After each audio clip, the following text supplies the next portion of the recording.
Kaya sa mga baguhan at hindi pa alam kung saan bumibili ng napakamurang tray, dito lang yan sa San Jose, Batangas City. Ayan, so panoorin nyo ang aking mga video. Let's go! So ayan guys, nandito na kami sa proper ng San Jose, Batangas, kung saan ay may bibilin tayo yung mga carton eggs, no? Carton, mga tray ng eggs. So napansin nyo dito guys, meron dito nga signboards na San Jose proper, Rosario, Batangas. Yan, bandang kaliwa, papuntang Rosario, and then pakanan ay papuntang Batangas City. Napansin nyo guys, yan o, may malaking egg na yan. Ayan yun yung palatandaan na nandito na kayo sa bayan ng San Jose, Batangas. So sa mga baguhan at gustong malaman kung saan yung pinakamurang bilihan ng paper egg tray, dito lang yan sa may dito sa may pagkalampas niyan. Sige, abante tayo. So makita nyo guys, meron ditong overpass, no? Dito sa may tulay na to, sa bandang unahan yan guys. So dito sa bandang kanan na yan. So makita nyo guys, itong may overpass na yan, marami na kayong makikitang mga depo na mga egg dito. So ayan guys, so sa may bandang kaliwa kung papunta kayo ng Batangas City at galing kayo ng San Jose, ito na yan, yung Kenneth Building na yan. Ayan yung mga ayan ang dami oh. So ayan guys, puntahan nyo lang yan dyan. And then yung itong GLP 15 na yan, meron din silang ino-offer dyan guys. So sa mga baguhan, punta lang kayo dyan at pwede kayo mag-inquire dyan At siguro hindi naman kayo makakaya at pagbibigyan dito kung ano-ano available. And then bilihan naman ng egg tray, no, na mura. Dito naman sa bandang kanan, kapag lampas nun, etong itong building naman na to.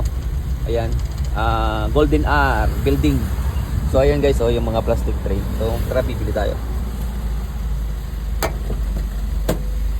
Ang dali lang. Bibili tayo, tatanungin natin kung magkano. So para may idea yung iba na kung magkano yung mga plastic tray dito. So sa mga baguhan dyan na gustong magsimula sa pagganitong ori ng negosyo, pwede na kayong bumili ng sa una kung wala kayong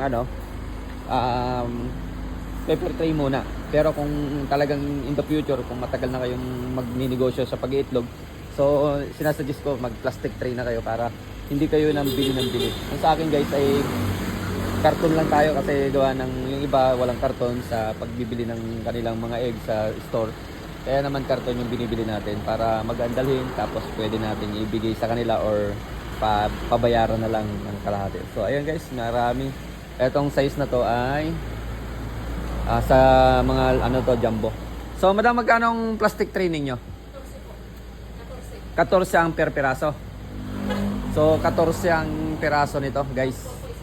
1.4 po ang bundle. Kung may budget kayo para sa inyong mga paglalagay nyo ng mga egg, so ito na guys, pang matagalan na to para long time na magagamit ninyo at hindi kayo bili ng bili.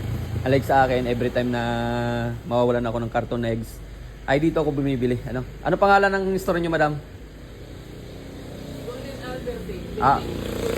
Golden R. So meron din silang guys na yung mga half tray, no? Dozen. So ayan yung mga dozen na gustong bumili ng ng mga tingi-tingi na dito nila nilalagay yan. So meron din silang available dito. So meron din kayong mga sizes nito, may small, may small, medium, meron din sila. So ayan guys, kung sino yung gustong pumunta rito, puntahan nyo na lang dito sa Golden R building along anong highway. Kung galing kayo ng San Jose, papunta ito papunta ng Batangas City, no? So diretso lang yan, hanapin niyo lang yung Golden R. Pwede niyo erase. So ayan, magtatanong tayo kay madam magkano ang plus So tumaas na.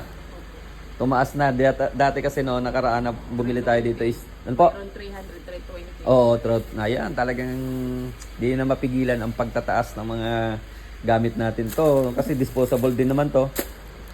Siguro mga gamit nito madam, mga 4 times lang kasi na depende sa paggamit, kung mababasagan ka at na sa kapag nabasa yan, yun, madaling masira. So ganun talaga. So bibili ka ako para may reserve na tayo at medyo malayo-layo ito sa kinukunan natin sa may sa may papunta ng Alitagtag pa yung pupuntahan natin. Kaya dadayuhin muna natin to, bibili tayo ng dalawa. So ayan lang guys, sa isa na namang negosyo tips by Tenants Ray Rice, no? At sa mga, ay, kung hindi pa ka nakapollow sa aking page, sa profile page, ipollow nyo na para sa mga ideas and tips kung paano magsimula at mga diskarte sa pag-iitlog. Ayan. So, ako si Tenos Ray Rice, mahirap hanapin, madaling lapitan. At maraming salamat sa panonood and God bless you all. Bye-bye.